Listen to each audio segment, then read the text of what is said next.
Existem governadores que estão cooperando direto ou indiretamente com o avanço do crime. É preciso que haja um combate organizado e integrado contra o crime organizado, que está mais do que integrado, organizado, etc. As forças legais não estão fragmentadas. Tem aí um projeto aí que não uniu o país, não uniu as lideranças políticas e muito menos os governos. E sem essa integração, esse combate não terá resultado positivo. E eu queria perguntar primeiro ao Renan qual é o plano que ele tem para juntar essas forças para combater de fato o crime organizado, que está ganhando a guerra. Muito bem observado, Mitri, eles estão ganhando a guerra e eles estão ganhando por WO, porque o outro lado não responde. E essa é a reclamação de todas as forças policiais. Nós dispomos de meios de ação para derrotar o crime organizado no campo de batalha, por exemplo. Mas o Estado não consegue passar as leis penais e leis de processo penal, as leis de execuções penais também, de modo ao combate ser eficiente. Às vezes o policial relata, prendi um rapaz, ou prendi às vezes um menor de idade, um assaltante de celular, ele está na rua novamente. Logo em seguida, houve aquela operação no Rio de Janeiro que foi tão comentada, e logo em seguida o Comando Vermelho permaneceu com o controle sobre o morro.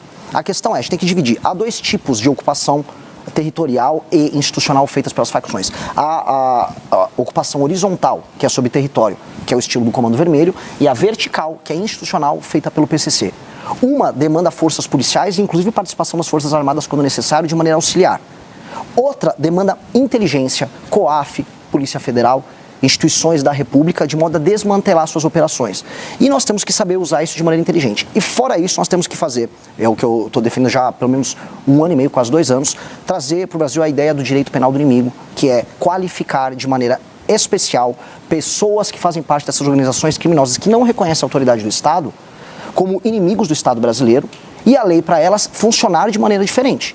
Isso é um instituto que vai permitir que as forças policiais e as forças de justiça nossa tratem estes inimigos do Estado, que são as facções criminosas, como eles precisam ser tratados. Porque hoje eles se utilizam de direitos e prerrogativas de modo a basicamente se manterem alheios à mão pesada que o Estado tem que ter para enfrentar eles e manter milhões de brasileiros num regime paralelo, num Estado paralelo, que retira destes brasileiros seus direitos humanos. Renan, isso que você está falando, quanto se aproxima, por exemplo, do modelo de segurança pública de El Salvador, que é tão comentado hoje em dia? A gente teve em El Salvador, no ano de 2024, a gente conheceu, a gente viu de perto como é que é o modelo de funcionamento deles, e ele aplicou algo similar, que é o entendimento de que as facções, os grupos criminosos, que a gente pode qualificar como terrorista, aí é uma questão de nomenclatura, eles estão atentando contra o Estado de Direito e, portanto, o Estado de Direito ele tem que ser instrumentalizado com todas as ferramentas para retirar determinadas prerrogativas desses caras, dessas lideranças do crime organizado e colocá-los rapidamente na cadeia. Ele estabeleceu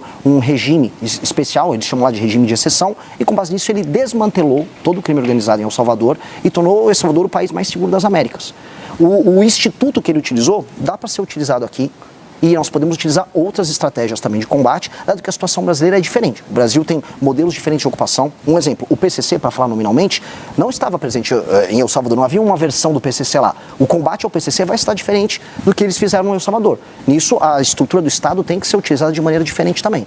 Cada caso, cada facção, uma solução.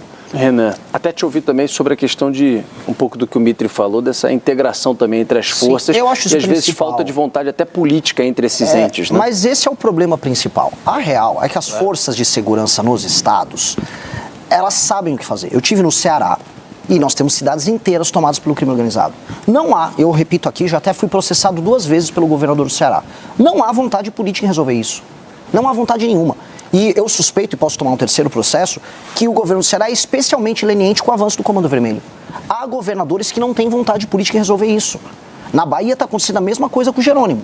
As forças policiais lá, elas reclamam, olha, eu quero fazer, nós sabemos onde há a área tomada pelo crime organizado, nós dispomos de forças, não é difícil trocar o tiro resolvendo, não é difícil recuperar aquela área, mas nós não podemos fazer nada. Não há o comando, não há vontade. Uma das coisas mais absurdas que eu vi no Ceará foi, durante a tomada de uma cidade, Santa Quitéria, estavam discutindo o programa Pena Justa, que ia soltar mais bandidos, porque as cadeias não estavam supostamente em condições desejáveis para aqueles bandidos. Então, o que o presidente da República tem que fazer é, se eu eleito como presidente de maneira bem clara, O tema que me elegeu foi a destruição do crime organizado. Eu estou há 2 anos falando isso. Vai ser uma eleição plebiscitária. O cara que resolveu eleger Renan Santos, ele resolveu me eleger também e muito por conta disso. Então, chegando lá, os estados que não decidirem cooperar, dado que estamos falando na tomada de espaços do território brasileiro, nós vamos fazer um estado de defesa específico nesses estados e municípios. A cooperação precisa acontecer. E eu já aviso alguns estados. Ceará precisa. Quer outro estado? Bahia precisa. As pessoas falam muito do Rio de Janeiro, mas o estado do Ceará tem uma situação muito pior do que a carioca. O Rio de Janeiro é um exemplo bizarro em muitos termos, mas às vezes ele fica anedótico. A situação, o número de mortes para cada 100 mil habitantes no Ceará... Os índices são piores. Muito piores. Talvez o número de áreas de domínio Exato. seja esse número maior. É mais fragmentado. O Rio de Janeiro é mais balcanizado, é uma facção aqui, outra tirando ali do prédio um no outro.